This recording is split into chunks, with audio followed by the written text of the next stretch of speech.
everybody, welcome back to another episode of the Oner podcast, the podcast where we break down and review films all in one big, long, unbroken take. I'm Austin Archer, and with me, as always, is my childhood next door neighbor, lifelong best friend, Kramer, England. Ooh, dun, dun, dun, dun, dun, dun, dun, Dun, dun, dun, dun, dun, dun. dun, dun. And just like, yeah, Hey, I'm going to say right off the bat, Michael Giacchino yeah, kills it in this score. oh yeah, I mean, they're all good, you know, but this score, Michael Giacchino. Okay, so at work we have some people from the industry. At my work, we have some people from the industry come in and talk to students, and we had someone who is a composer come in, and he was talking about just nobody does themes anymore. Like you can't really hum yeah. themes to a lot of Mhm. uh, but Michael Giacchino, he's one And that you're obviously, listening to one of his scores. for sure. And obviously, the Mission Impossible theme is built in to any Yes, score. We are talking today about Mission Impossible 3, the yes, J.J. Abrams Mission Impossible movie. yes. That's the one we're talking about. But obviously, it's Mission Impossible time in the Yeah. world. The new Mission Impossible movie is coming out. Possibly the Yeah. last who Oh, knows? we'll But see. We'll see. Yeah. yeah. But Michael Giacchino, this is when he came into the franchise as like the kind of like arranger. But this is also Mhm. where we get a lot of themes that have stayed in the series. Yeah. You know, the love theme for him and him and Julia that kind Jules. of comes Yeah. back in different phases. You Mhm. hear a similar theme with him and Rebecca Ferguson, if I'm not mistaken, in other episodes. Yeah. And then also like there's kind of like a theme that is like the theme of his team of like the Ving Rhames and Simon Pegg Yeah. team that Yeah. I feel like Giacchino debuts in this movie. Yeah. And yeah. There's a lot that seems to be taken from this point on. They get Hmm. so much more consistent from 3 on. I Yeah. mean, they're still a little like teetering with 3 and 4 kind of like teeter on the edge. 5, 6, 7, and 8 are obviously all very connected, and then but it all kind of seemed to start with 3. Like this is where it really Well, started to find its groove. Well, like first of all, I just want to just generally say about this franchise that like it's it's really a pretty smooth franchise. It's a pretty It smooth is. ride. It We is. got like the genuine generally I feel like people feel like there's one hiccup and it's movie 2. Yeah. And Yeah. some people weirdly don't like movie 3. I've heard that a lot before, that people like feel like Yeah. movie 3 is a misfire and that it doesn't really get back on track until Christopher McQuarrie comes in, that there's Mm. elements of Brad Bird's movie that they like, but Christopher McQuarrie's like he's had the best era, and everyone obviously likes the first one because the first one has a really, really nice Yeah. tone to it. Yeah. But I think all that really I mean, I remember seeing this movie, Mission Impossible 3, in the theaters, and at the time, it felt like a massive course correction, but it also felt like it could have been a capstone to a perfectly fine trilogy. It Yes. felt like it was like they made this first movie that was very popular with critics and audiences and very commercially successful. They came back with John Woo and took a big stylistic swing, Yes. and it's a very tonally different film in the second movie, Yes. and it was very divisive with audiences Yeah. and critics. And then it almost felt like the franchise might be dead because of that divisive response to 2. And then when this movie came back, to me at least, it was like, oh, they're making Yeah. another one. And the movie almost feels like it's going like, yeah, Ethan's done being a spy, but he's back for one more mission. He Yeah. gets pulled back into the field for one last thing. And that's how this movie story wise feels, and also in the Yeah. Yeah. franchise at the time felt. But I think the movie was so good at reconnecting the tone of what this franchise should be, that it kind of gave it new life. And I do think that like everything that's come since has borrowed from the tone of 3. Yeah, it definitely seems that way. It seems like um this kind of started because I totally agree. It was like, okay, this will be the end. Like that's fine. And then it kind of then they came out with 4 and it was like, well, how is this going to be? And people still loved it. And then they kept doing it and it was like, yeah, these are great. If it's going to be good, keep going. But it all really did start with 3. It was like that's kind of like, oh, this series has legs. Like it can keep going and it can keep going because things can change and it keeps you more interested. And they've got more consistent with the stories. Like it's blows my mind. Like this is when Benji comes in. Yeah. It blows my mind. Simon Pegg is in 2 scenes, basically, like 2 and a half. Mhm. And everybody loved him so much that he stayed the entire rest of the series. He gives the movie, and it's weird too because like you've got Jonathan Rhys Meyers there, and you've got Yeah. what's her name, Maggie Q. Maggie Q there, who are both doing really great work in this Yes. movie. And Yeah. I don't know why they just get left behind and we never get to see them ever again. Also, Well, Lawrence Fishburne, I feel like that happens a lot in this franchise, though, is like yeah, the yeah. director guy, whoever the director is like You're gonna always, die. yeah, it's always someone else. It's always, Yeah. but I kind of am mad that Larry Fishburne only got this one movie because I think he's really Yeah. fun in this I think movie. he is too. I actually would have Yeah, loved to have seen him in more of them. yeah. Well, and it's weird. Anthony Hopkins, he was one of the directors or something. Anthony Like, Hopkins was in movie too. yeah, it's so Yeah. weird. The people, and then yeah, that position is weird. I don't know why they didn't bring back Paula Patton. Like, I liked her character too, but yeah, they just kind of have these side characters that kind of are left in the dust. But Benji Dunn, he's a scientist. Like he's like a data scientist or whatever. And then in 4, they're like, everybody loved him. Let's just pretend he passed his field exam and now he's in the field and like, Which is, by the way, crazy. oh, it It's makes no it's sense. actually insane that Benji passed a field exam and is in the Yes. field, because one thing that 3 sets up, especially when you watch 3, it shows that, so Ethan Hunt is retired from active duty. He's no Yes. longer a field agent Yeah. when movie 3 begins. We're not actually getting into the plot yet because we haven't done the Yeah. first Yeah. scene Yeah. yet. Yeah. Yeah. Yeah. But he's training field agents, and one of the plot points is that he never recommends a single student for active duty, except for Carrie Russell. And it Yes. really shows like how specific and stringent, and also like we've just seen over the course of the series, like what it takes to be a field agent Yeah. for the IMF.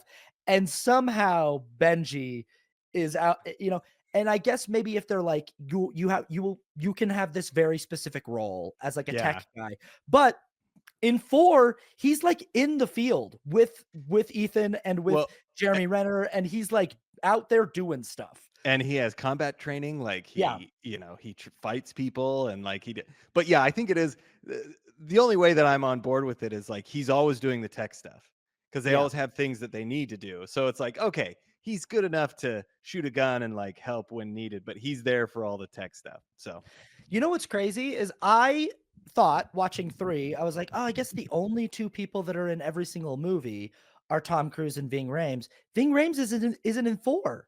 he is in the very end. Okay. He's in the I very I end. He's I like, hey, like, good job, like you saved the world. And then it's like the last scene. But so I guess that's all. but it's crazy that he's not, like, Yeah. part of it. I know it is It kind of weird, but like he's at the end when they're like all talking and he like Tom and Cruise just and like, him are just catching up.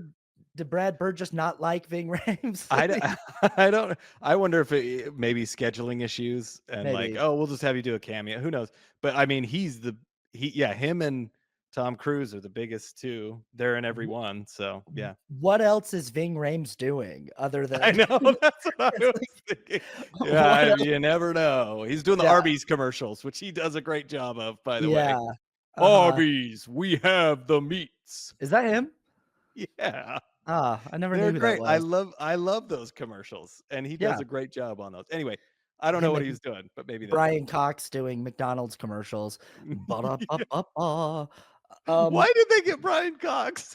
I don't get that. why do you have to have I just as a low level actor and as a commercial Yes. actor, it actually Yeah. drives me nuts when Yeah. when you know big Big brands name have actors. Yeah. these huge, really successful actors doing things that I'm like, does that really help? Are people like, oh, Brian Cox is selling Big Macs? I guess, you know what? I guess I'll go get a Big Mac then. It's like it also Yeah. just Yeah. I hope they never figure this out. I'm glad that they don't because I want the jobs. I need the money for when I can get them. But it's like there are some brands that I'm like, you don't need to make McDonald's commercials anymore. We know that McDonald's exists. Like you don't Yeah, yeah, like there are no In-N-Out ads, and people know the In-N-Out burger exists. Like yeah. we know what the Golden Arch is. You could go 20 years without making another McDonald's commercial, and I don't think you would see a dip in sales. Probably not. I Yeah. think that people know what it is. There's not Starbucks commercials like the like No. Yeah. anyway, I'm off Well, track. yeah, we both got off track on that one, but We are, funnily enough, we're both in our parents' houses, as yes, we are. as 2 near 40 men. Yes. Um, so this is really cool talking about movies in our parents' Well, houses. yeah, and you're in Utah and I'm in California, so we switched places. We switched places.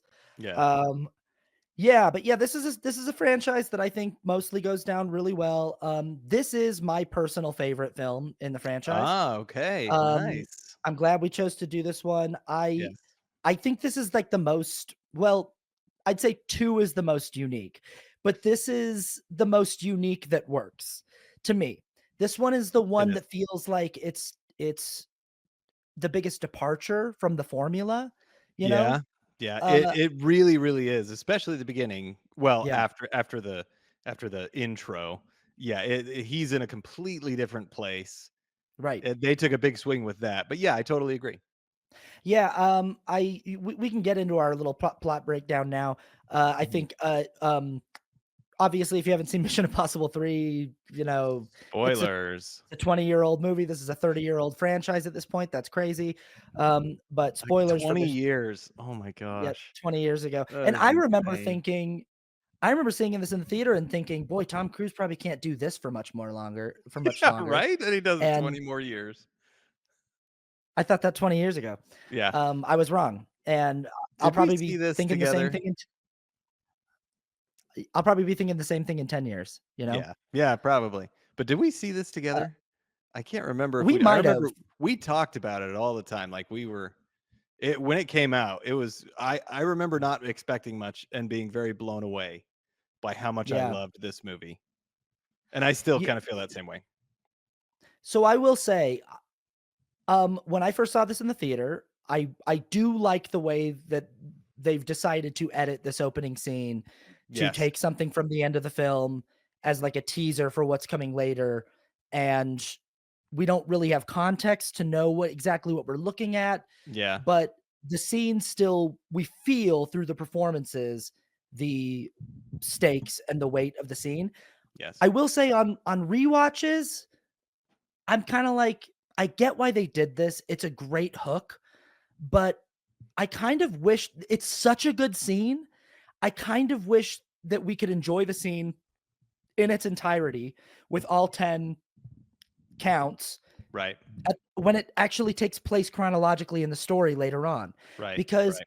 I think that some of the emotional weight of the scene is lost on us, especially if you're a viewer of the film Yeah. for the first time. Seeing it with it obviously, again, it's a great way to grab the audience's attention. Like we're like, oh, okay, Ethan's in trouble. Something really intense is happening. Philip Seymour Hoffman's in this movie. He's scary.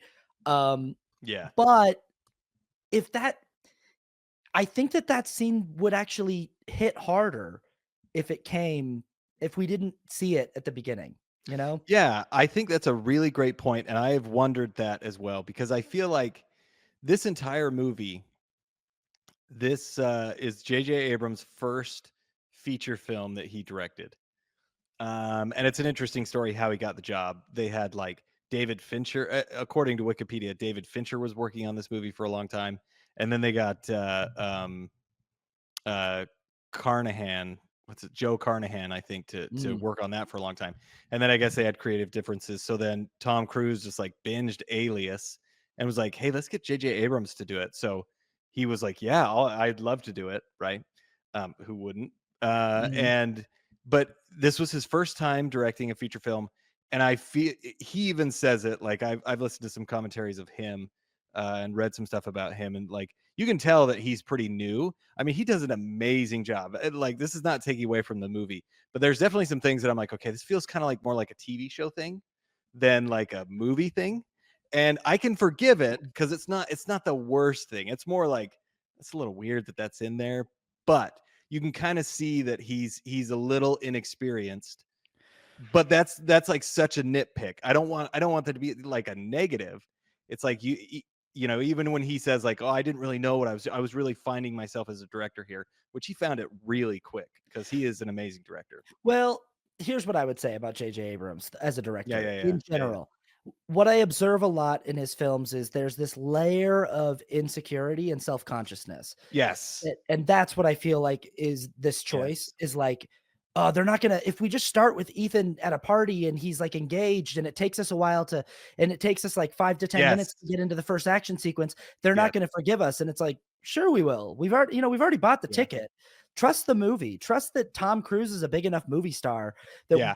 like, we know it's And okay."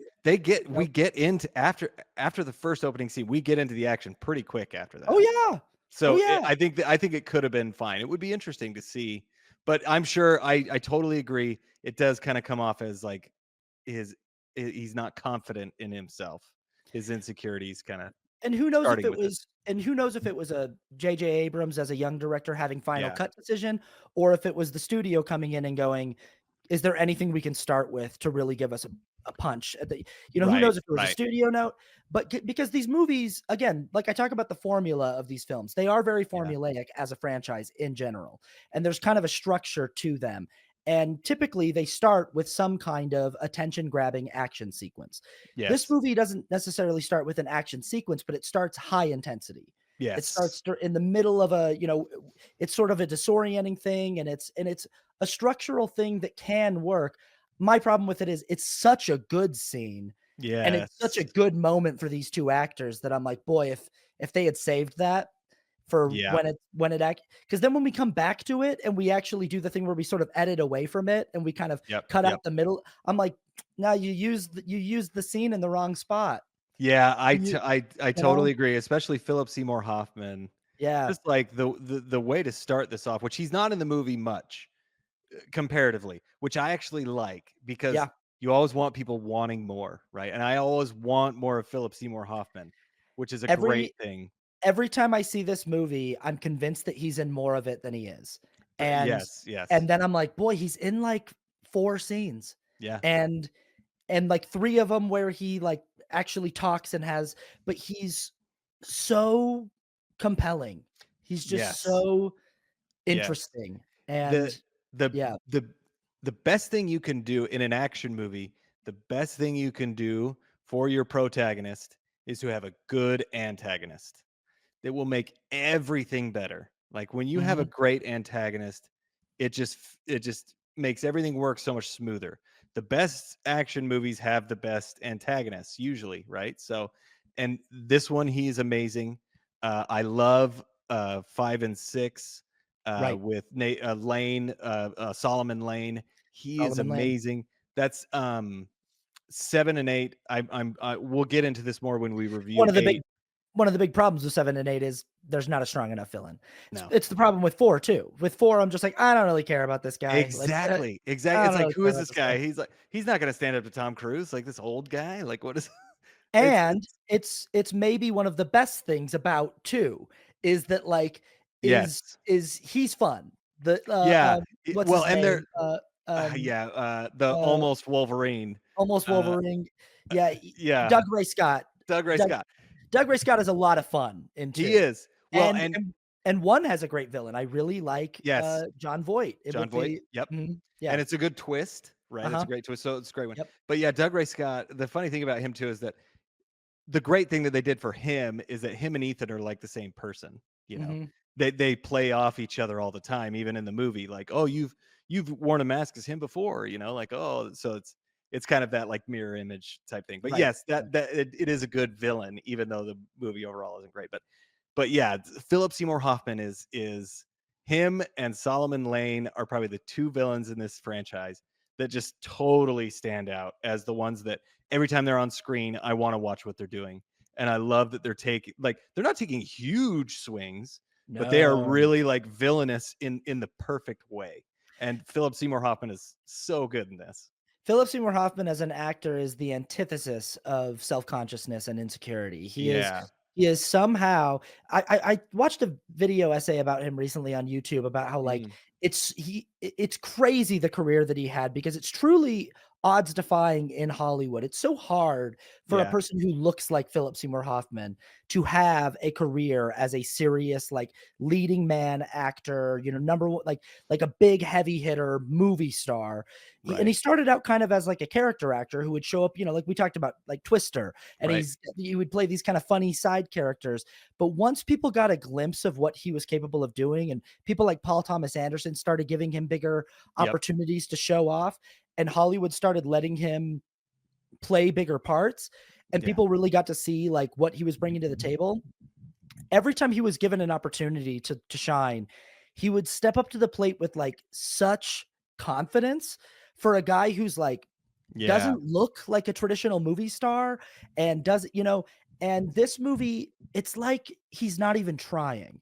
It's yeah, like yeah, that's what's amazing is that it's like it's like he's lifting 500 pounds with one finger, and he's like not doing anything. He's just like, it's so simple, and the yep, simplicity of it makes yep. him, because the character feels so untouchable. Owen Oh, yeah. Davian just feels like, dude, you don't know who I He's am. You don't know, you're like, he's so confident, not Mhm. even to the point of cocky, just which I love because it's just like, no, you don't even know what you're into. Like, Yeah. you're not even worth my time, basically. Yeah, And like, I love how he plays this character. And then he just yeah. immediately like this opening scene is such a great show off for his character Mhm. because he just starts and he's like, "Where's the where's the rabbit's foot, Ethan?"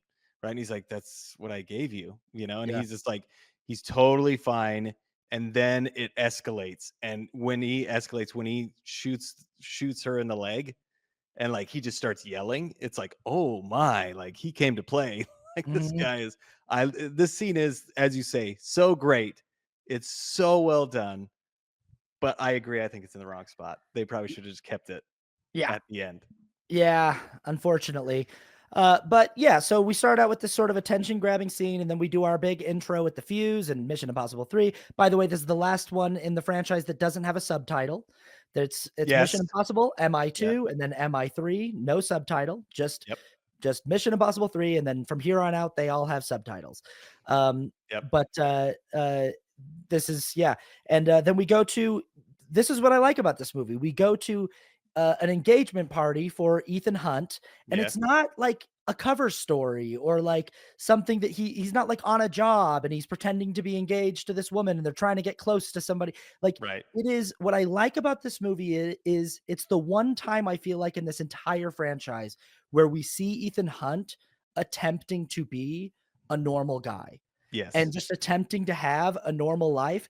And it's such a fascinating thing to be like, what would James Bond do if he was just like trying his hardest Yeah. to truly be a civilian? And they talk about it in the movie. His team talks about how like people like us can't do that. We can't. And Yeah. in a way, I think this movie, the kind of mission impossible that JJ Abrams wanted to talk about is the mission of like, can Tom Cruise be a normal person? Can Yeah. he have a normal life? And Yeah. it's like, oh, the real impossible mission is marriage. Like, Yep, you can't be married in this mm, profession. you Well, know, Jonathan Rhys Meyers loves it. right. He You know, loves having no attachments. But yeah, but you that see, I love that. Oh, but you see, I love that. yeah, Um, yeah. yeah, no, But yeah, that I well, and do that think that that, that theme actually runs throughout the rest of the series right. because I mean, 4, the reason he had to get away, this was the first time 3 and 4 are the first time that movies are literally connected because Mhm, in the end of 4 he got out to save her so that right. she could have a normal life, right? So and then it keeps playing out in the rest of it. 3, 4, 5, 6, 7, 8. They all talk about having you can't have a normal relationship, right? And that's kind of the most impossible mission, as you had Right. said. So Which it's kind of sad to me because this movie does seem to end with him yeah, accomplishing the mission. Like, yes, it seems like the reason why this is my favorite movie in the franchise is because it seems like Ethan's only mission the entire time is to get out and yeah, to have a normal life. And by the end of the movie, he seemingly accomplishes it. He Yeah. does it. And what I like about the movie is that what Owen Davian who Owen Davian is, what he's doing, what the rabbit's foot is, what the IMF mission is, kind of doesn't really matter to Ethan. Yeah. Ethan's it matters because his friend died and he cares about, avenging the death of his student, Carrie Russell. Right. Right. But but he doesn't really care about like making sure IMF successfully completes another mission. His Yeah. mission is to just successfully get out and be like, I Yeah. need to sort this situation out, and then I'm going to go get married and be done. Yeah. And so it is a little bit sad that the rest of the franchise kind of undercuts the end of this film. That it's like, actually, no, no, Yeah. you know, Yeah, it undercuts it. yeah, At least it does it. I feel like it does it in a respectful way. As far as sure, the I mean, the real reason is like, hey, these are making money. We got to make more, right? And Tom Cruise of is like, course, hey, I love making these movies, so let's keep making them. Which of I course. am very happy that they did, and they did it respectfully in the sense that like he tried, he failed because people came after him. So it was like, okay, and then Jules keeps coming up, right? She keeps coming up and showing up in, she shows up in 4 and she shows up in 6, and to her story's kind of ended. But yes, it does definitely undercut like he got out, but then he didn't. There's one last thing I wanna mention before we keep moving through the Yeah. plot of this film, and Yeah. that's that, I always wear, like, a hat or something about the film that we're Oh yeah, yeah, yeah. watching, and today I just did my hair because a big thing in this franchise is His hair.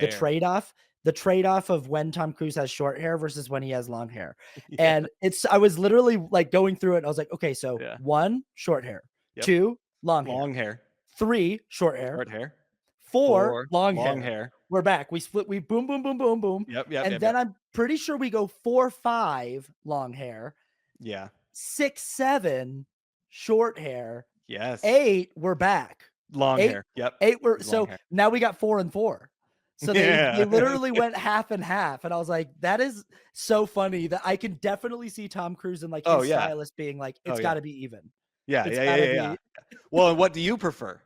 Do you like the short hair or do you like the long hair? I like short hair Cruise. I like short hair crews too. I'm a Yeah. short hair crews guy. Yeah. Like, yes, stick with the I short, but it's all I good. The long hair Cruise always seems a little corny to me. It always seems a little bit like he's trying to be like Keith Urban or like, like the Yeah. singer of a band or something, and I'm like, "No, dude."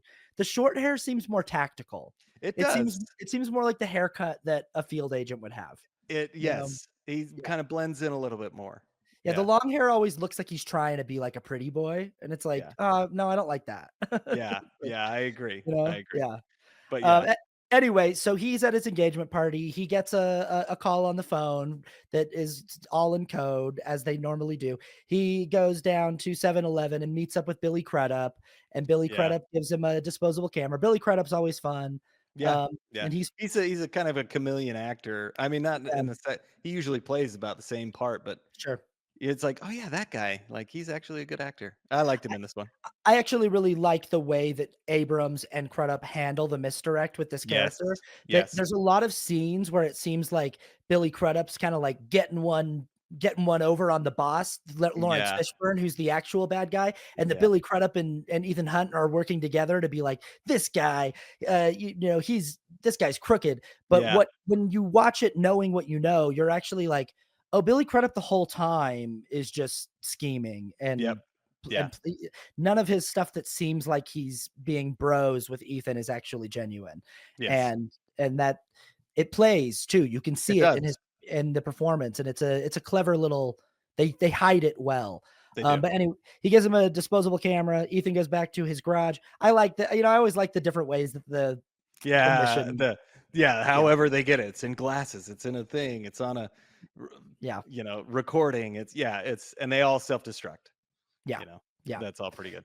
Yep, and he finds out that his student, Carrie Russell, was, kidnapped in the field. Normally, their sort of standard line of, what they say with every mission is, "If you're kidnapped or detained in the field, we will disavow any knowledge of you as an agent." That's just protocol. Yeah. They say we would normally disavow. However, she's got intel on Owen Davian that we need or something. Yeah. Yeah, there's I Um, can't remember exactly. They make it yeah. clear like, oh, he hasn't killed her and we're wondering why or something. It's yeah. I Yeah, can't something remember. like that. So they are sent in on an extraction to get her out. Ethan kind of pulled in for one last mission kind of thing, to get his student out. We have a nice action sequence here. Yes, Uh, I like it. nicely staged, and I kind of like this whole thing of like shoving the adrenaline into Kerry Russell, Yeah. and I like the magnetic bombs, and Yeah, yeah. yeah, I I gotta ask you, yeah. what do you think of Kerry Russell I think Kerry in Russell. this in this movie? In this movie, Oh, I mean, I don't know that she has enough time to really shine like I yeah. know that she can, but I also think that, like, she's here because of J.J. Abrams, like, she's here. That's what I thought too. Yeah. Like I really like Kerry Russell as an actress, Mhm. as an actor, and but in this one, it just I don't know. It's and I think it probably I think you're right. I think it's the time. Like she's in it so little that I don't feel like I get enough sense of who she is, and it's hard for me to buy her character in this movie. But I think it is because it's so quick. That being said, Philip Seymour Hoffman also has very little screen time, and Very true. Very we true. have no problem buying his, so who knows? Um, Well, and this is the other thing that I kind of noticed about this movie. This is a small nitpick. They kind of like Tom Cruise in this movie repeats himself so much. Like, hey Tom, there's an M18 in the truck. He's like, I know, I know, I know. He's like, get down, get down, get down. Come on, come on, come on, come on. Oh, yeah. You know what? The 2000s were the era of that. The Yeah, 2000s action movies, like, that was Shia LaBeouf in, like, Transformers. No, yeah. no, no, no, no, no, no. Like, that was the thing. The I don't actor thing in yeah, action it's movies in the 2000s was the repeat. it Yeah. was weird, yeah, and this is really bad, and she kinda does it too, and I Mhm. think it just anyway, but she is on the verge of death. Sorry, did you have something to say? Oh, I was just gonna say what's really interesting about this movie too, speaking of the 2000s, is how we are just on the cusp of all tech changing massively when this movie was made. Like, we're still doing flip phones, and we're still like, there's a lot Yeah, of tech in yeah, this movie where, like, we were like a couple years away yeah. from when all the tech changed, when iPhones changed Well, everything, and tablets, and so like yeah, everything's like everything it's weird watching it because it feels like a very modern movie, but yes, it's like the very last era of a lot of the tech that they're yeah. using. Well, it came out in 2006. Yeah, The iPhone came out in 2007, right? I'm right. pretty sure it's 2007. So, Yep. yeah, it was and it is kinda funny, they're big, like, flip phones, and they look real, but, immediately they were dated, like, a year later. But Yeah. Yeah, anyway, so I always liked this shot where he throws the gun to Carrie Russell and the camera tracks the gun into her hand. catches it I and always thought shoots, yeah. Yeah, I always thought that was cool, and then I've always I like the little, like, "How many rounds do you have left?" "Enough," and he runs out and takes Yep, the one shot and not and blows he's the like, guy through the window. "Now "Now I'm I'm out." out." Yeah. I do You love know Tom Cruise's little tactical uh, moves, right, with his gun. uh-huh. I imagine he does it very authentically, and it Accurately, looks yeah. yeah, it looks pretty good. Yeah, It's a he's an fun action star. oh, Yeah. yeah. It's a fun Mhm. and this is like you said, this is a fun sequence. They have a great in the warehouse or wherever they are, and then they go out and they go in and have a cool helicopter chase. Yeah, Um and Kerry Russell's got the chip in her head. Yeah. This is Yeah. okay, this is the weird thing about this too, and this maybe goes I don't know if this is as much a performance issue as I was wondering so she's just like, "Oh, can you not hear that? Like, oh, what is that sound?" And it's like, "That's kinda weird." Why didn't they have, like, a ringing? Like, switch to her perspective and have a ringing going on, right? Mm, That's and yeah, she's like, "Oh, what?" So then we're, like, experiencing it with her, and then you switch to Tom's perspective, and he can't hear anything. But, like, mm, giving us that, like right now, it's just kinda she has to act like there's something going on, and we have no idea what she's hearing, and they do it later on with Tom Cruise as well, right. and I'm also like, "Why can't" like, then why didn't you do an audio cue of, like, a ringing that would cue us into, like, "Oh, crap," because when Tom has it, he kinda does the same thing acting-wise, but I feel like an audio cue would have been a little bit better. I can see that, but I kind of like that it's all just performance. I kind Okay, of nice. like that we're experiencing the mystery of it. That it's Right, like, "Oh, right, wait, right. what's going on? What's something bad is happening." That it could be like a bug that's inside of her, that Right, I right. kinda like that we experience it through the eyes of everyone else, that everyone else is Yeah, like, what's happening? What's going on? I do like that they establish the defibrillator here, that it's like, there's a way to disarm this explosive short charge in her fusing, head yeah. if we zap her, but they don't get there in time. And I like this effect of when this thing goes off in her brain and it turns her eyeballs into soup. And yeah, Just, it like, is. all over the place. Yeah. It is so creepy, it looks It, so it's bad. it's effective. It It's is like effective, yeah, it looks the bad way in a that her good way. face like snaps, Yeah, and she's like, "Ugh," yep, and her it looks like a little explosion went off in her brain. It's like, oh well, yeah, yeah, and her eyes are looking in 2 different spots, and it's like, uh-huh. ugh. It's really gross. They're like It is effective, yeah, yeah, little jelly. Yeah. yeah, it's gross, but, I mean, it is pretty sad, and, this is always this is kind of a good thing. This is a good way to establish stakes in a movie, right? When you Mhm. kill a character. You kill a character like this, it's like, man, there's real danger, like that's they don't save her, they really get her. So it really ups the stakes pretty quickly, which I 'Cause think is an also effective use of that. also the way that the scene is built, it feels like they're going to. It's like there's a solution. It's like, "Oh, I Yeah. know. We have the Yep. defibrillator. Here we go. If we shock her, we can," you're like, "Oh, they're gonna come up with a solution here." And then when it doesn't work, you're like, "Oh, oh, Yeah. geez." Yeah. And Yeah. it's also a very good motivation to get Ethan back in the field, to say, Exactly. "Okay, so Ethan, obviously his mission for this movie is, I gotta get out. I'm just trying to get married to this woman that I met." And but somebody kills his student, and he finds out he's got a chance to they have some intel on where Owen Davian is. He's gonna be at the Vatican, and Ethan goes, "All Yeah. right, let's go get him. Which We'll is take the him." first scene with Benji done. Right. This is the thing. We see Benji and he's like, "Oh, like I'm going to get a promotion for this, right?" And I don't know why he stands out so much. I think it's just how great Simon Pegg is, Yeah. because I love Simon Pegg, and he doesn't do anything. As far as, like, he does nothing, but he stands out so much that, It's like, his really character is so endearing.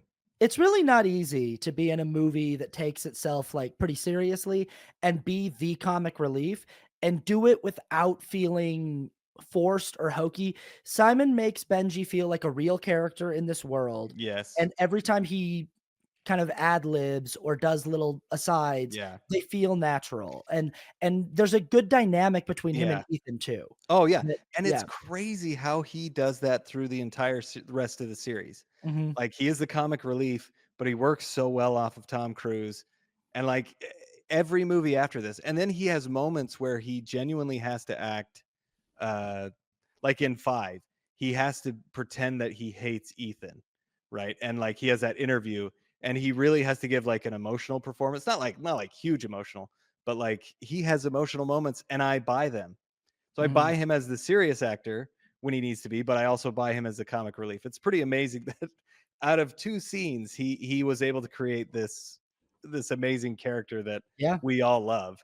And I mean, and it's I think the biggest reason is because he's like, okay, he talks about the anti-god, right? He Mhm. says it's talking about something about the rabbit's foot. And he's like, well, what's rabbit's foot? He's like, well, we had this professor, and he's a really fat guy, and it's really funny. And then he's like he would scare everybody and say that technology is what will eviscerate everything as we know it.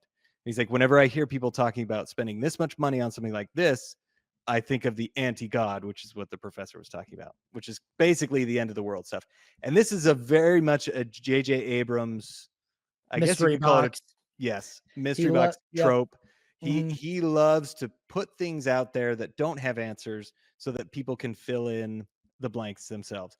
Now, I think this works extremely effectively in this movie. I don't think it always works with what he does, So but this one it does. this is what I'm talking about with J.J. Abrams as kind of like an insecure or Yeah, self-conscious yeah. storyteller, is this mystery box trope. It's not that, because it is effective in this movie and it's thematically right for this film. Yes. It's Yeah. actually right that it doesn't matter what the rabbit's foot is. It's just another MacGuffin. Ethan's had to go and get every different kind of, oh, this kill switch is going to trigger the end of, he's had to do this a million times in his career, and he doesn't care what it is. His mission is not the rabbit's foot. His mission is just, I got to stop Owen Davian so I can get back to my wife. That's Ethan's Yeah. whole thing. and Yeah, it's right for the movie, but J.J. Abrams puts it into everything, and it kind of becomes an excuse for writing. it It's just does. sort of like, Yeah. well, if I can just sort of have the audience write it in their head for me, I don't need to write it. And it works well in this movie though. Yes, it does. Yeah. So this is great. And then they know, okay, we got to go to the Vatican, Right. right? And they all go to the Vatican. Great And action sequence or great little like Mission Impossible sequence. Lots of just yes, I do love this. And it's really well constructed. mhm. And this also this movie was written by Alex Kurtzman and Roberto Orci and J.J. Abrams. And Alex Kurtzman and Roberto Orci have written some great stuff. They've also written some really bad stuff. But this whole sequence is so well set up. I mean, it's a long sequence.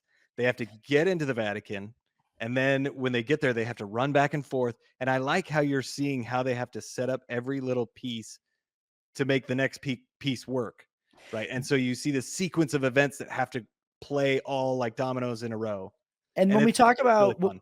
when we talk about stuff for the rest of the franchise kind of following the blueprint of this film, Yeah, this is one of those things. Is this doesn't really exist to this degree in 1 and 2, where we see every step, where they yeah, show us like in 1 and 2 have masks, but we don't ever get to see like how are the masks made? What's the tech behind the masks? This I love for the first time in 3, we get to see like that they have to take this 3D scan of Owen Davian's face, and then they've got to 3D print the mask right there on site. Then they've got to, get him to yeah, read this thing so they can do the voice cloning. And like, I love that there's like, and this has become now a staple of the franchise going forward that yeah, in the middle of every single movie, there's some prolonged sequence like this where the team has to get into somewhere like the Kremlin or something that's really hard to get into. And we get to see lots of little intricate pieces of how they're going to do that. yeah, And how they're going to accomplish these seemingly impossible things. yeah, And this one was like the first time that I was like, "Oh, they're really like letting us in on the nitty-gritty of like every yeah, little," yeah. and it's really fun. Yeah, it is fun, and they play with this in movies after this, right? They're trying to make one, but it breaks, and they're trying to Uh, make a mask, and it breaks. Anyway, this is fun. It was really fun to see, like, oh, they're making the mask, and like they got to get it on, and he's got to do all this stuff. And I liked that this became kind of a staple because it really is a fun sequence to see all of it unfold. And I mean, they have to get, and I like how he's the voice imprint hasn't uploaded yet, which is also really funny because like AI does this now, and it does it really quick. Like we use it at my job, and right. it is kind of funny. Anyway, just a little funny thing that they predicted, but um he the voice hasn't uploaded yet to his little voice box thing or whatever, and he's so he's got a stall, and Jonathan Rhys Meyers is sitting behind the door with Philip Seymour Hoffman, and the bodyguard's like right there, and he's just like trying to stall him, and he's telling him to wait. He's like, oh, So, but also this scene too, like it's like the bodyguard is saying, "Is everything all right, sir?" Just look at him yeah, and go, yeah. just nod. I thought too. It's like just look at him and nod. Away, yeah, shoo him Yeah, away, shoo him yeah. away. But he just like looks at him and doesn't say anything, and I'm like, "Could you be more suspicious?" Could you, So come true. on. But yeah, Uh, but it's fun. yeah, yeah, But this is also we have to remember Philip Seymour Hoffman. yeah, Like I love the performance that Phil Hoffman does yeah, as yeah, Ethan Hunt in the yeah, Owen Davian mask. And yeah. that's also a fun part of his performance is like you It get to is. see that layer to it. Yeah, like And he goes out and they open the Lamborghini thing, and uh-huh. Ving Rhames like, "What's up?" Or he's like, What's up? Philip Seymour's He like, goes, "What's up?" He's like, "Nothing. What's up with "Nothing. What's you?" up with you?" "Nothing." And it's like Yeah. I do love that performance of him playing Tom Cruise, Yeah. playing him. Y So yeah, I also like in this sequence when Ving Rhames is trying to talk Tom Cruise out of getting married and saying like, yeah, "Hey, just isn't for us." And I like this little effect of him putting on the silicone mask, and then Ving Rhames is touching him with his thumbs, and they sort of do this digital effect where it just seamlessly turns into Philip Seymour Hoffman yeah, as yeah. he's It's pressing the good. mask in, but then he stops him and goes, "Luther, Jules and I got married 2 days ago." Yeah, And it's like, yeah. "Oh, well, congratulations, man." Congratulations. Yeah. No, I Um, thought that was funny too. I do have to ask though, we actually skipped over this part because Jules is getting suspicious. Yeah. Tom Cruise is like, "Oh, I work for the DOT or whatever," which I'm like, Yeah. why did you choose that cover? Like, Right. why would you? Anyway, but the he's telling her. I felt like between him and Jules, like their scenes, I felt like it was a little forced. And like it was a little like, I'm not really like buying this. Like, why is she so Yeah. suspicious? They made it a little bit like like more dramatic than I felt like it needed to be. Sure. Yeah. Like it's literally just her husband being like, I have to go away on business. And she's like, Ethan, what's going on? Yeah. Why do you, why do you always have to go away for business? And it's like, because I have a job that sometimes I have to be out of town for. But it's Yeah. like, and also like apparently through for most of their relationship, he's not been a field agent. Yeah. So Yeah. he's just, his job is just at, so when he goes off to like work, he's just going down the road. He's not Yeah. like leaving, he's Yeah. not like going out into the field and doing missions. And so it's really only like in the last week that he's left town twice. He's just like, Yeah. "Sorry, I gotta go back out on the road." And she's like, "What's happening, Ethan?" She's like, "What? Just Like, tell us we're okay. Tell me we're just okay. Ethan, like, what's going on?" Like, you know, but I do think, yeah, this film has some heavy lifting to do to be like, we've got to sell this. We've got to Yeah. sell that between movie 2 and movie 3, Ethan Hunt got in such a serious relationship that he's willing to change his entire life for it and that Yeah. nothing matters to him. And you know what makes this relationship work is Tom Cruise's performance. Yeah. Yeah. And Yeah. it Yeah. and it's not even in the scenes between the two of them. It's like when Jules is not in the movie and Tom Cruise is talking about her, Yeah. we see through him Yeah. Yeah. what Yeah. she means to him, you Yeah. know? But yeah, Totally. their scenes are a little bit like, yeah, let's get through, Yeah. But let's I get to do the like Michelle Monaghan. Like she does well for what she has to do, yeah, And absolutely. later on in the series, like I love when she came back in 6 and what Oh, for she sure. does in 6. But yeah, they make it work. They make it work. For sure. So they get Owen Davian out of there, they fake his death, and we just have an excellent scene on an airplane. And this is So like good. really, I mean, again, the movie, that opening scene is great, but if this was our first scene getting to really know Owen Davian, Yeah.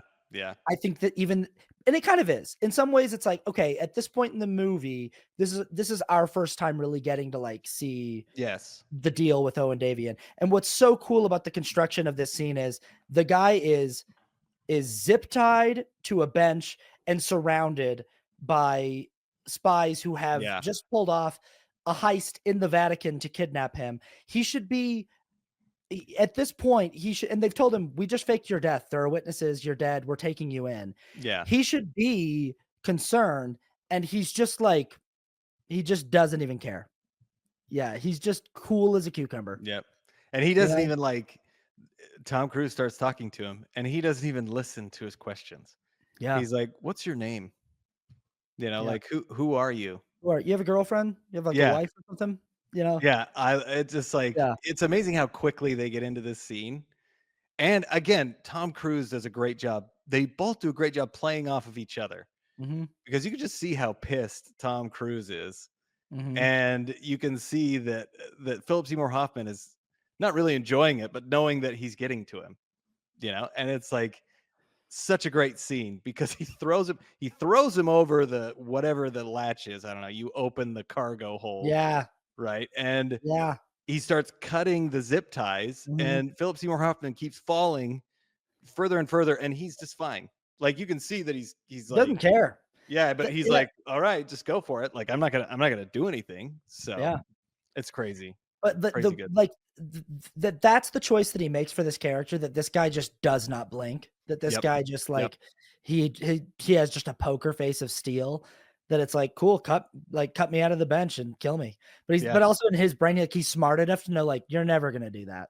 yeah, Like the whole point of bringing me in is to try to get intel from me, right? So I'm yeah, useless to you if you drop yeah, me out of this plane. But I also love that since he knows that, like I love like the, like I'm a finder, I'm a herder, but it's so simple. And then when he talks about Carrie Russell and he's like, "Oh, your friend." He's like, "Yeah. Oh, that what I did to her, that was just fun. That was fun." yeah, The way that he yeah. says that is it's so ice cold. Oh It's yeah, so like just that yeah, was fun, you yeah. know? Just like yeah. Oh, he doesn't even care about her. Yeah. And your little blonde friend, right? Like Yep. demeaning her. Mhm. Like yeah, it's played so well. And then Ving Rhames Ving Rhames comes over and takes him off. He's like, "Ethan, this is not us," you know. And then he throws him back. And then I love the line that Philip Seymour So Hoffman good. gives to him. He's like, what does he say? You could probably do it better. But basically he What I'm says, selling and who I'm selling to is the last thing you should be worried about. Ethan. Ethan. Yeah. Yeah, I love he says his name at Yeah. the end. He's like, "Well, I know your name." So it's basically, I mean, because in this scene, he won. Uh-huh. He won. He's in handcuffs. He's zip tied, whatever. He won. He found out his name. He knows who he is. Like that's it. That's all he He needs. knows that he has a tracker on his body that his team is tracking. He knows that they know Yeah. exactly where he is, and he knows that he is not going to be in custody for longer than 24 hours. And Yeah. so he's just like, if I find out your name, it's game over, man. Like, Yep. Yep. you know, and so and it's so weird to have a villain like that who's beaten and who's just like, "Oh no, I'm not beaten." Like, Yeah. you know, You haven't won. I'm You're done with annoyed. us. Yeah. I'm really frustrated that you, like, ruined my deal back there and that you spilled wine on my custom shirt and then you hung me Yeah. out of an airplane. I'm annoyed, but Yeah. I'm not scared. I'm not, and Yep. I'm definitely not, like, bothered. Anyway, so they bring him in and, Lawrence Fishburne is waiting for them when they get there, oh, no, Mhm. that's later. No. So Yeah. they get to the air, they get on the airstrip or whatever, and then this is where we have the bridge scene, which Mhm. I think this scene is one of the funnest scenes in all of the Oh, franchise. it's great. It's So cool. fantastic, and I love the stunts, and I will Yeah. say, I wanna talk about Billy Crudup again, like, the way that they mask his arc. There's a Yeah. scene when they've just gotten Owen Davey in. Billy Crudup goes into Lawrence Fishburne's office, and he goes, "Ethan Hunt and his team just, Nabbed. detained." Yeah. Yeah, they just grabbed Owen Davey in in Italy, and they're bringing him in. And, Lawrence Fishburne goes, "And were you aware of this operation?" And he thinks for a second, goes, "Yes, I was." Then he Yeah. goes, "Good work." And what we think the first time we're watching it is that he's like, "Yeah, I was." So, you should, and he's kind of sticking it to the boss. But actually on rewatch, it's like, no, he wasn't involved with the mission. And he's No. just taking credit for something that he had nothing to do with because he's just kind of like a bad person. Yeah, yeah. You Yeah, know? he's trying to save his own butt. Yeah. Yeah. Yeah, Mhm. no, that is a great scene. Then Yeah. we have this we have they're on the bridge and they're going, Do everything is do you sorry, know go about ahead. this bridge, by the way, in real life? Do you know about this? Is this the Chesapeake Bay Yeah. Bridge? Yeah, Mhm. I don't know I mean, I just know that that's it. I don't The know the people who live significance of it. there, in real life, people have they call it, like, panic attack bridge because people who Oh, drive on it have panic attacks while they're driving on it because it's such a long stretch of road to be over water. It's just a yes. very, very, very long bridge, and there are people who live in that area who will drive your car for you across the bridge. You can pay them to Interesting. and that's what they do for work is they drive so you'll get in the passenger seat and they will drive you across the bridge because it's so nerve-wracking for people. So, Wow. that's just a fun little That's bit of, like, crazy. trivia Yeah, about this. yeah, Yeah. the bridge. Yeah, but they're going along, and then all of a sudden, a car behind them just blows up, right? And it flips over, Well, and then they've got this drone that's kinda it's coming also back and forth. he gets the microdot from Kerry Russell's character finally, Well, the infrared. that was before. That was a what Right, or was that yeah. but they but they weren't able to translate the data from Yes. it until this moment. So That's right. they're That's right, in the that's right. car yeah, they're in the car behind Owen Davian, and then he's like, "Hey, the message from, so and so just came through," and he sees it, and she's like, "It's Lawrence Fishburne, he set me up, like, I think that Yeah. he's working with Owen Davian," and as he's looking at that message, the car behind him blows up, Yes. and, It's a and great yeah, great information point, yeah, like there uh and it blows up and then everything kinda everything hits the fan. yeah, And cars are blowing up and then they get these helicopters. These helicopters come up, right? Well, his Ethan's car rolls over and he's mhm, like disoriented. Him and Ving Rhames are like disoriented. So they're trying to help everybody, but then these helicopters come up and they like get out and spray this like orange goo on the side of the van that's holding Owen Davian, which I love this little, I don't even know what this is, but I love that. I love the look of it, right? They're spraying it. You know what I like about this is that even in 2006 when I saw this in the theaters, I got what it was without Oh even yeah, knowing. I like that I don't even know what this tech is, and I'm like, "I get what that is. It's yeah. something that makes the metal, able to be broken." Well, and you can hear it like they've got, yeah, Yeah. exactly. Mhm. And they make it sound like ice. It starts going white, and it's like Uh-huh. you hear the metal like, you know, compacting or whatever it is, and then it just like they smack it and it shatters. Yeah. So it freezes it, I guess, and then Yeah. makes it brittle. I don't know. But it is great. I got that as well. And Yeah. Cruise has 2 great stunts in this sequence. He has one where he jumps a big giant gap, and yeah. that's really fun. But my favorite is, and it's one of my favorites in the whole franchise. Oh, me too. I Yeah. love it. Yeah. He's running away. He sees that the drone has shot a missile. He's trying to get the gun out. He gets the gun out of the car. He throws it and he's running from the explosion, right? This is what you're talking about, right? Yeah. Uh-huh. And then the car blows up and he smacks up against the wall, the side Yeah. of another car, Yeah. and all the windows blow out. Why is that scene so cool? It's just so cool. It's just such a cool, and I also remember just watching the special features as a kid on the DVD Yeah, yeah. and be like, I loved that, like, in order to do the stunt right, what's cool about it is, like, Tom Cruise is running full speed. Of course he is. He runs full Of speed in course, every yeah. movie he's ever in, but he's Yeah. running full speed and he's on a full body harness that they're yanking him into that car Yeah. on. And he told them, "You can't tell me when you're doing it. Don't say 3, 2, 1, none of that. I'm just going to run and you just pull me." And That's awesome. so it's just a thing that he was just willing to, like, fully throw his body into, and Yeah. he's running full speed, and they just yank him into this car as hard as they can, and he, like, his whole body, like, folds up against this car, and it just looks awesome. It It's does. just a yeah, it's a really It's cool it's a yeah. great stunt that he gives his all for. He gives his all for all of these stunts, Yep, right? Like everything. yep, That's what makes these movies. One of the things that makes these movies so exciting is just the effort that he himself puts into it with his body and everything. mhm. And this one is great. He gets thrown up against the car, and then he does put the gun together and he takes out the drone, but they get Owen Davian and they take him away. And then right after, I love how quickly things progress from this point, that it's just yeah, like that he knows immediately, "Oh, no. Oh, no." This like, I love the fear from Ethan Hunt of, like, I just witnessed that guy for the last, whatever it is, 12 hours or so, not flinch when I faked his death, had him detained on a plane. He didn't flinch, but he told me he was going to hurt my wife if I have a wife. So he calls yeah, his house and immediately, like already, like immediately, Owen Davian has gone to work on Ethan Hunt and been like, yep, "Oh, yep, I told you, man. Like the first thing I'm doing is I'm going and getting your yep, wife and like yep. not wasting any time." And I love that, fun little role for Aaron Paul before he was Aaron Yeah, Paul yeah, yeah. in this movie. Plays Yeah. another druggie, Yeah. so he was Mhm. typecast, I guess. Yeah, this was probably like 1 or 2 years before Breaking Bad, Yeah, debuted yeah. on AMC.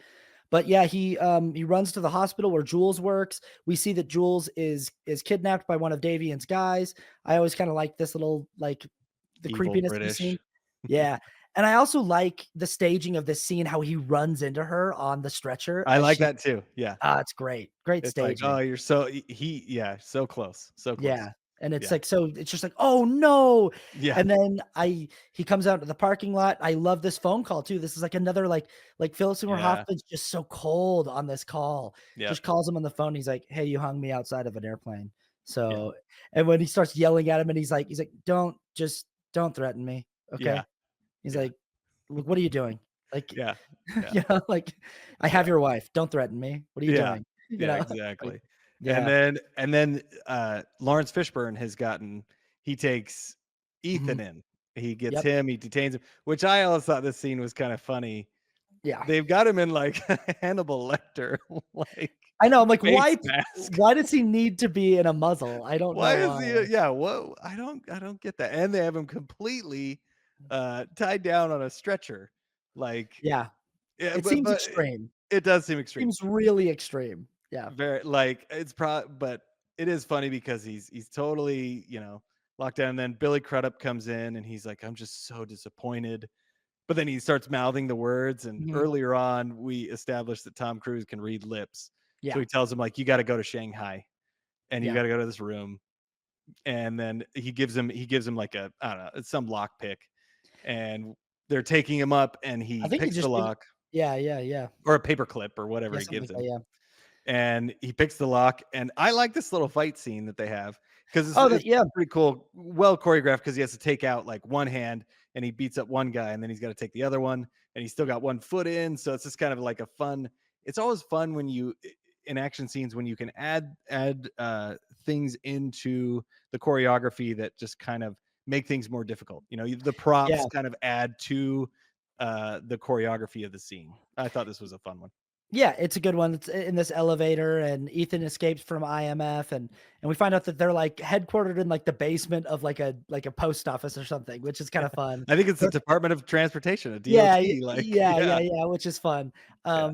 But we've got a ticking clock. Davian gave him 48 hours, which Yes, is like, yes. okay, even when he gets detained, you're like, "Oh, no, he doesn't have time for Yeah, this," you know? yeah, And I really like how by the time we get to Shanghai, and he's like where he gets his team together to get the rabbit's foot, like, by the time that yeah, they're planning, I love the scene when he's planning the fulcrum on yeah. the wall, and I love this is where you get the sense of, like, the grab and Tom Cruise's this is another reason why MI3 is my favorite, is I feel like Tom Cruise's performance is Yeah, just so great in this movie. I think he's such a great dramatic actor, and I think mhm, it really shines in this movie. yeah, And this scene where he's telling his teams, telling him why they can't accomplish it and why it's crazy, and then when he goes, "It's 8:11, it's 8:12, and, yeah, yeah, yeah, in 2 hours," and we learn we've got 2 hours left, that it's yeah, like, "Hey, we have to get into that building and get the rabbit's foot and get out and get it to Davian in 2 hours. Otherwise, yeah, Jules is dead and so am I." And, yeah. And I do love him, uh, planning all this out and the dramatic acting that he does. The thing that I don't like about this scene, we'll get to the kind of the stunt of it in a minute. mhm, But the thing that I don't like about this scene is that they make this seem so hard and they're like, this makes Langley look like a cakewalk. And I'm like, and then they don't show it. yeah. And I'm like, why did you do that? Like, They show why the didn't you just entrance and the say, exit. yeah, like, but that's like, if Langley, you took so much time on this and you took so much time in the Vatican, which was great. Like, why did you make this the most elevated thing that you could in the series at that point and be like, and then just don't show it? Like, and it's a small thing. I just wish they would have been like, listen, this is not going to be easy. You're going to have to do everything precise, but don't make it like this makes Langley look like a cakewalk and then just get Here's in and then get out. And it's like, it's Here kind of would be dumb. my argument is that it would Okay. just be is that the Vatican is our sequence in this movie to do that. Yeah. Yeah. And Yeah. if Yeah. we Yeah. were to do it twice in this film, it'd be like, "We already did this." And I think that it's like, we know what it is. Like, he's gotta get through, like, a laser grid, and he's gotta get past, like, several guards, and he's Yeah. gotta get Yeah. like, he's gotta get past, like, a heat sensitive, like, he's like, I don't whatever it is. Like, we Yeah. know that we've seen the sequence, and they already did it at the Vatican. And I think the thing about this movie that I like is that it's like, that's not really what's important to the plot of this movie. What's important is like, is Ethan gonna get the thing in time? That's yes, And and that's what makes me frustrated is because they're setting it up to be the most important. Like, again, if this is harder than Langley, right. all you have to do is not say that line. Like, Yeah. listen, this is going to be tough. You have to be exactly precise to get this on time. Don't set it up as if like you've got to do this, this, this, and this, because you're setting that up, making me think, okay, I'm going to see this, this, this, and this, and then they don't. Again, it's more in the delivery of the lines and like the script rather than like what they're saying. Like they could have just done it. I don't know. I'm like expecting to see this really cool sequence and then we don't. So you just take out the line. I'm It I'm not is necessarily mad. yeah, it is funny in this whole franchise how there always has to be a character who, like, comments on how crazy the thing they're about to do Yeah, is, sure. Yeah. even though they work for an agency called the Impossible Missions Impossible for force. so it's like like Yeah. when, like, like in 4, when they're going into the Kremlin and Benji's like, "Ha, I thought you said the Kremlin." And he's like, "That's funny, I thought you said the Kremlin." And Yeah. then he just doesn't say but it's like but Benji's like, "We're going I guess we're going to the Kremlin," but it's like, "Yeah, dude, like, who do you think you work for?" Like, Yeah, th yeah. Who have you there been should working for the last few years? there should be no mission that makes you go like, "What? We're gonna do what?" But Yeah. every movie they That's do it. impossible. Like, Yeah. yes, You know, because it's we're the like impossible mission force. Dead Yeah, yeah, Reckoning yeah. Part 1, Benji's like, he's gonna jump off he's gonna do what?" It's like, "Yeah, of course he is. It's Ethan." Well, yeah, and that Yeah. is good because later on in the series, he's like, "I find it best not to worry." Yeah, yeah, yeah. Benji's like, "I find it best not just to question, just he'll figure it out." Yeah, yeah. Yeah, But but yeah, that's this is a small nitpick, not a big deal.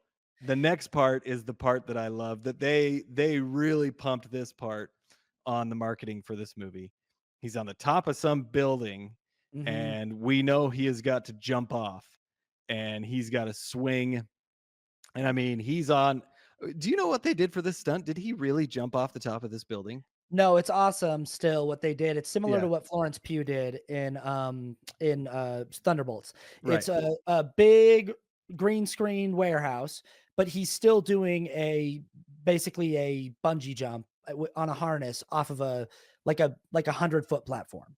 And so he's Okay. still Okay. so they're still filming him with a green screen um keyed out Yeah. background jumping off of a giant platform. He's still doing this bit, but it's just not in the city. And so, Okay. he's still doing a big Yeah. Yeah. He's cool jumping off yeah, of a but tall. but But they're yeah. not actually having him swing on a fulcrum off this building. What they did really do is the next stunt. So, not him Mm, jumping out, not him like, base jumping out of the window. The stunt that it goes by so fast in this movie, yeah. but it's so cool is, It is cool. when he parachutes out of Falls the on the. building Oh. and Okay. he Okay. falls on the ground and and the truck slides over him. And they actually had a stunt driver figure out the mechanics of how to slide that truck Oh and wow. they were like, right here's where Tom Cruise is going to be. And if you are off, you're going to run over Tom Cruise. And Tom Cruise, like, and they begged him not to do it. They were like, please, we also don't need to do this. Like, we don't even need to have a stunt performer do this. Like, Yeah. we can do this as a composite shot. We can just have you lie on the ground and Yeah. just have like a VFX of a truck going over you. Like, it Yeah. doesn't need to be. Yeah. And he insisted on doing it for real, and they actually had a diesel truck slide over him going Wow. full speed, and it's pretty cool. Yeah. But, yeah, That's crazy. there's several fun stunts in the sequence. Yeah, him sliding Yeah. down the roof of the building, he actually did Very that. cool. Yeah. Very cool stunt. And yeah, Well. he gets the rabbit's foot. Again, what I like about this is that it's like the rabbit's foot's not what's important. Right. Right. Like the Mission Impossible-ness of it is not what's important. What's important is Ethan and Julia. Yes. And so he I like this too that like he finally gets the phone call through to Davian and Davian's like, "You have 5 seconds. Do you understand that?" Yeah. Like, Yeah. yeah. Yeah. Mhm, Yeah. He gets the call, and then he gets in the back of some limo with the creepy mhm, British guy, and then he drinks the thing, he falls asleep, and he wakes up, and we are at the first scene. And right. like you said, as we've talked about, I wish it could have been the full scene. I do think it would have been better there. Wouldn't it have been more powerful Yeah, if it would after have. everything we've had happen, Yeah. then we get this scene and we do I Yeah. think though, what does still work is when we see the scene at the beginning of the movie, the first time we watch it, we don't know who the woman across from Ethan is. We Yeah. can tell that he's got an emotional attachment to her. Now that we Well, know, it's he believes it's Julia right. because But he's like, this is yes, yes, what yes. I'm saying is we do when we first see it, we don't even know who that is. Like the first time we watched the Yeah. movie, Yeah. we don't even know who that woman is. We Right. just can tell that Ethan really cares about her. And then when we get back to the scene, we're like, oh, it's Julia. And we know from kind of context clues from the beginning, like, oh, Owen's gonna shoot her. And Mhm. then he does, and Tom Cruise's performance here It's is pretty crazy. it's amazing. Yeah. His reaction to his wife getting shot in front of him is really, really powerful.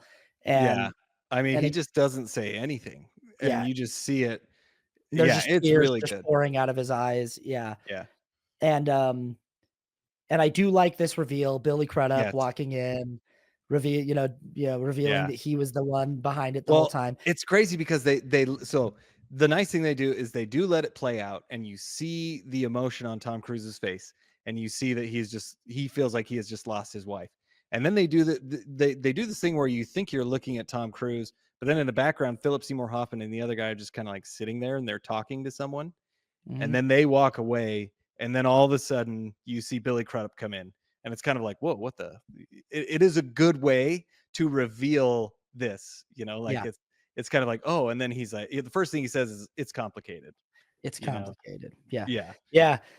Yeah, and I also like that we find out the reveal is it's not Julia. It was Owen Davian's head of security, Yeah.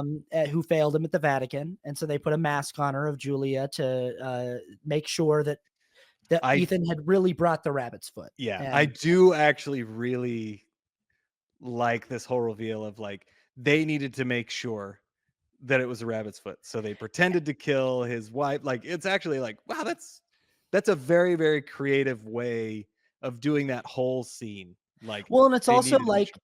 like the coldness of Owen Davian too. Yeah, To yeah, be yeah, like yeah. to be like, just to make sure that, and like also like the way that he just toys with people that he's like, yeah, to make sure that he actually brought us the real thing. Let's just dress my head of security up like his wife and I'll just tell him like, hey, that wasn't it. Yeah, yeah. So you have 10 seconds to tell me where the real one is. And if Yeah. it's not the real one, he'll either crack or he won't.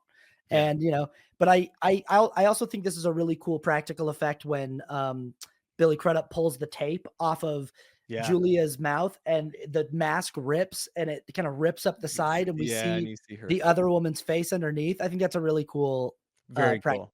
Yeah. practical effect. And Yeah. I think you talked about this last week, and we didn't talk about it in the actual scene, but when Owen Davian is going and counting, doing the counting one, like, and he's going through, and you see Tom Cruise going through like all the stages of grief, and like he's like, I don't know what you're talking about, right? And like He he gets he tries to, angry. yeah, he tries to lie, like the rabbit's foot is in Paris. He's like, it's not in Paris.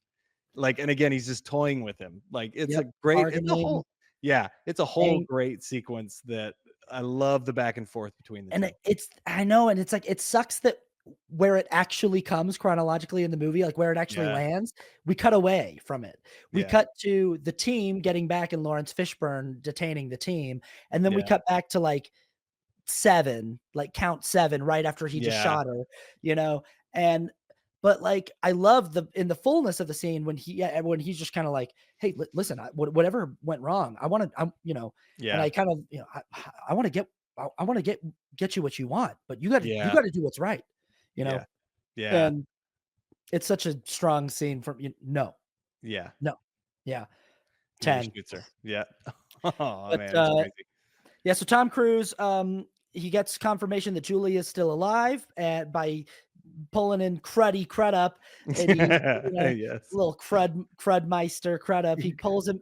What a dork. He doesn't What an realize idiot. what an idiot.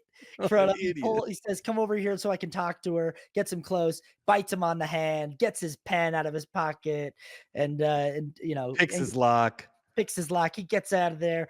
And this is so I think speaking of tech that changed the next year after this movie was Yeah. released, there's a whole sequence here that I actually think is really fun where Ethan calls Benji on the phone and says, Benji, I need you to trace the last call made from this phone and tell me where it is. And Benji's basically using like Google Maps to Yeah. walk Ethan to the signal, but it didn't exist in 2006. And I'm watching this going like, oh yeah, like if this movie were made today, Ethan could literally just Benji could just send him an address or like Yeah. Yeah. like a share my location, like, and it Yeah. would Yeah. you could just but Yeah. like it's so interesting that it's like this was like the last year that didn't Yeah. exist, Yeah.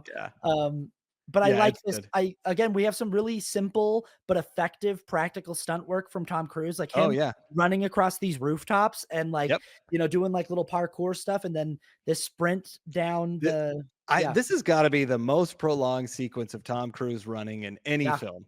yeah. He runs like a half a mile.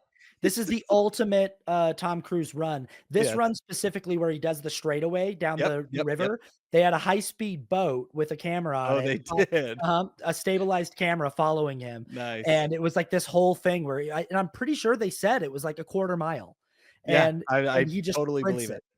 Yeah, Yeah. And yeah, I mean, he is a very good runner. He yeah, looks very good running on screen, and yeah, it's fun. It's very, very effective. But yeah, uh he goes like quarter of a mile, however long, and then he goes into this building, he has to kill a couple guys, but then he sees Julia and she's there, and he's like, he gets her out, but then His that's when the charge. charge starts going, and he is like, you can tell he's having a hard time.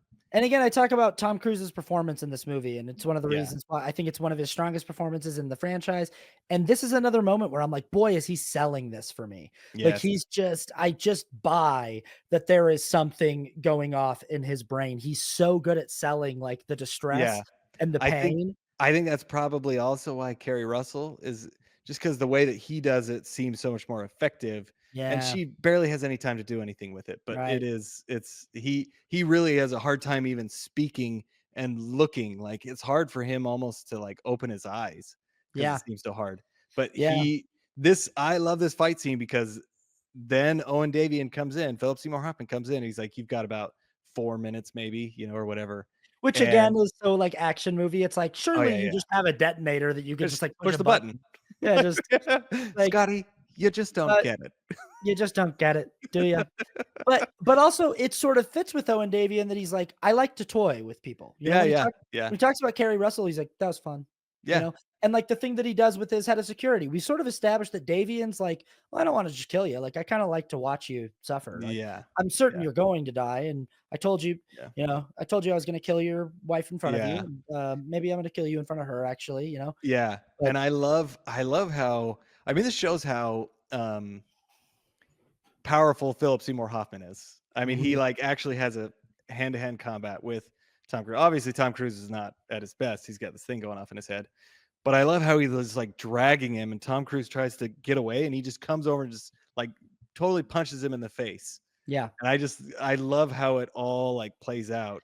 And Well, and again, how it's edited really well, because he's basically at the worst point, and then he just has to like fight through it. But sorry, what were and you saying? his character, Philip Seymour Hoffman's character, again, just feels so in control. He Yes. just feels what's so scary about his character is how he just feels so, like, not worried and not Yeah. bothered, and Exactly. I I do think this is a little silly that Tom Cruise fights him Muay Thai style with his elbows, Yeah. because I'm like, just because your head hurts doesn't mean you have to have your hands here. Because he's not even touching his head. He's just holding his hands like this, like, "Oh, my head hurts." And then he's doing elbow hits, and I'm like, yeah, okay. Either be like, I have to hold my head because it actively is throbbing and do this, but he's literally going like this, like with his Yeah. hand on the, I'm like, okay, well, you could still, I'm sure you can make a fist still, but Yeah. whatever, Yeah. it's kind of fun. He has to like It does. push through the pain. And I love his performance here. He tackles Philip Seymour Hoffman out into the street. Philip Seymour Hoffman gets, it's like from Speed when Yeah. what's his name in Speed? Dennis Hopper Yeah. Dennis Hopper. gets Yeah. it's basically Good that. catch. This truck comes by and just completely takes Philip Seymour Hoffman out. And you see one little shoe like hit on the Yeah. ground. I like that little Yeah, thing. that's fun. But I do wish it was a little bit longer. I know. Well, we all just want more Hoffman in this We movie. do. We Yeah. we just want more of him, and it's a damn shame that we get so little of Owen Davian and of Philip Seymour Hoffman. I wish there were Yeah. more films, honestly, as Philip Seymour Hoffman as like a villain character. He's Yes. so good in the movie The Master as kind of like a villainous guy, and Right. he's just he's just such a great actor, and it's too Yes. bad we don't have him anymore. Exactly. Again, Cruz is great here, going back in and trying to explain to his wife what they need to do. This Yeah. whole sequence when he's trying to explain to her what the gun is and how it works, and I'm just like, this is Point and shoot. really Point and yeah. shoot. Yeah. You Yeah. just slide it out and you just click it back in, like you're putting like batteries in the In the flashlight remote. Yeah. Oh yeah. The in the flashlight. kitchen. Yeah. The flashlight in the kitchen.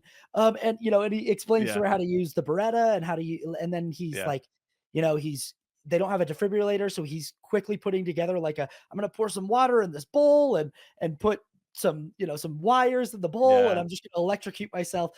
But like his whole performance, you feel that he's just like barely clinging to life as that Yeah. it's Yeah. like he's got an active, yeah, just like Yeah. the worst migraine imaginable. Yeah. And I really buy it. And I like this sequence. I love how he has her electrocute him, Yes. and I like I the do. effect of him biting through the Yes, okay, so that's Yeah. I do like he puts a Mm. I don't know, some Tongue tongue depressor. depressors in his mouth. This has always been really, really funny to me Yeah. because he puts the tongue depressors in his mouth, he bites down. If you were to bite down, I don't think you can open your mouth. Mm. So, like, he bites down, but the pieces that he bit out just kinda like they kinda, like, spit out of his mouth. It Yeah. looks it looks so weird. I'm like, "Why did they, like did they feel that they had to, like, spit those out so he didn't choke on him?" But it just looked Yeah, it's you'd just the think that funniest little thing. because you'd think that the middle piece would be still in his Yeah. mouth. But Yeah. they, like, make it a point of, like, you see it spit out. Yeah. Like, it's weird. But anyway, Yeah. I love the scene. He is like and then Julia has to people actually show up and she actually has to kill some people. This she kills one guy. The next guy that she kills is Billy Crudup, and Mhm. he's like so surprised that he just falls over, and then the rabbit's foot comes out. You see Mhm. it kind of roll out, which is a little kind of cool little final thing that and then she does the love punch in the Uh-huh. chest, and Yeah. it brings Tom Cruise back to life. Thank I you for will the love say punch. I will say the first time I saw this movie in theaters, I genuinely was like, I could buy a version of this movie where he Yeah, doesn't make it. yeah. Where because it felt like the kind of capstone of the again, it was like we didn't know that there were going to be 8 Mission Impossible movies when this movie Yeah. it felt like this was going to be the end of like this is the end of Ethan Hunt's adventures. This is his Right, last right. mission. He's gonna get married. But like I could see it being like that he sacrifices himself for her Mhm. and that's like the end of his story is that it's sort of tragic. And when I was watching it in theaters, I was like, oh, maybe they're gonna do it. And she does bring him back. Yeah. And he explains to her that he's part of IMF. And I do like that the movie kind of pokes fun at this, that he's like, Yeah. I work for an agency called the Impossible Missions Force. And she's like, that can't be real. And he's like, Yeah. I'm Yeah, I'm serious. serious. I did not know that that was what the IMF stood for until Yeah. I saw that movie. Impossible Missions Force. Yep. Yep. Yep. Great. IMF. Yeah. Why would anyone name it an agency the IMF? But Hey, when something's impossible possible and it can't be done, call the IMF, there you you know? go. Yep. And, basically, we go back to Langley or whatever it is, the IMF Yeah. headquarters, Wherever it is. and we and for some reason, now that they've accomplished their mission, they agree to let Julia I don't know why. I don't know In. why I don't know why Ethan accomplishing the mission means that they're like, "Yeah, bring your wife to work. Let her come." Well, Just she like knows. She yeah, knows. bring her on in here. You feel Yeah. like he would still be like, "We can't tell any of my friends that you know because 'cause they'll kill you."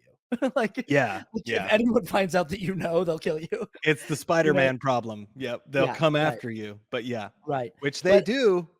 I kinda do like the ending of this movie because he's like, "Hey, Yeah. what was the rabbit's foot?" And Lawrence Fishburne goes, "Promise me you'll stay, and I'll tell you."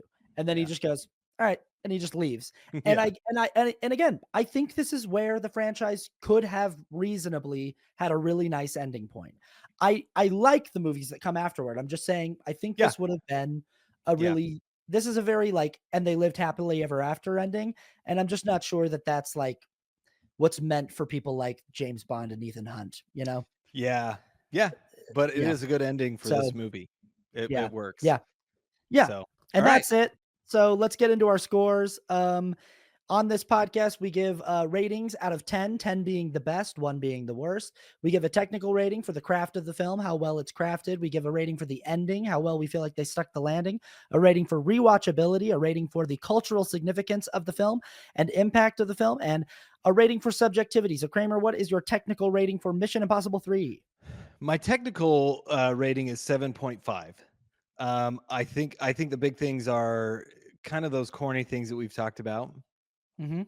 I also, the cinematography in this is very early 2000s. It came out in Sure. 2006. It's very teal and blue and it's very saturated Mm-hmm. as opposed to what we watched last week in Minority Report, which is the complete opposite. Yeah. But the cinematography in this, it looks good. It doesn't look bad, but I don't know if I love that look. Mm-hmm. And that kind of stood out to me. And there's a little things again, kind of like with J.J. Abrams' direction, but overall, I mean, it's a very well made film, and especially if this is your first feature, that's a pretty amazing first feature to have. Yeah. Mine's an 8.5. This is, I think, every time I go through the Mission movies, this is the one that I for some reason, really like. Yeah, It might just be the Philip Seymour Hoffman of it. It might just yeah, be Cruise's performance that I think it has the most emotional weight to it. It feels like the story that, like, matters the most to Ethan yeah, Hunt as a character, yeah. and that seems to have the biggest impact going forward in the franchise. I Mhm. feel like, the things that I dock it for are maybe, like, a little bit of like that insecure opening scene where I'm like, man, I wish that would go later. And, every once in a while, there are just lines in this franchise. Like, there's a point in this movie where Tom Cruise runs up a wall at the Vatican and says, Humpty Dumpty sat on a wall. And I'm like, oh, I'm just like, oh, please, no, please don't. Yeah, Please come don't on, do guys. that. Please don't do that to me. But Yes. that's kind of in all of these films. But I think, yeah, I Mhm. think this is a very well constructed film technically, Yeah, and very yeah. well executed. How about for the ending? The ending I gave an 8. I think the 2 biggest reasons, are that wish we could have had the scene at the beginning in the proper place, and then I wish we could have had just a little bit more of a fight scene, with Philip Seymour Hoffman. But overall, I Yeah. mean, it's a pretty satisfying ending. Yeah. I really love the ending of this movie. I mean, I kind of consider everything from, like, the building swing through, him Yeah. being Yeah. like the final act of the film, and I think it Yeah. all moves at a really nice pace and all has really high stakes and pays off really well and, like, resolves really well, and I think Cruise's performance through all of it is, like, really, really gripping and exciting, and, Yeah. yeah, so I gave it a 9. Um, Nice. how Nice. how about rewatchability? Rewatchability, I gave an 8.5. It's a fun movie to rewatch. I probably should get I don't know if I can say exactly why, but I think some of the little annoying things kinda get a little bit more annoying, but honestly, it's a very rewatchable film. Yeah, I think that this is the movie I've rewatched more than any other in the Mission franchise, Yeah, and I coming back to it just recently. I probably hadn't seen it in 4 or 5 years, but I was like, "Man, it's still." I just, I just enjoy it, so I give it a 9. nice. I always it's always goes down smooth for me. Yeah. Cultural impact. Cultural impact, I'm giving an 8, and I don't know necessarily if that's completely for this movie. But this movie really did set off everything else. I mean, this was the one that really kind of made it like, okay, we're going to keep making these films. And as we have talked about, this really set the tone. So I think it's actually pretty significant.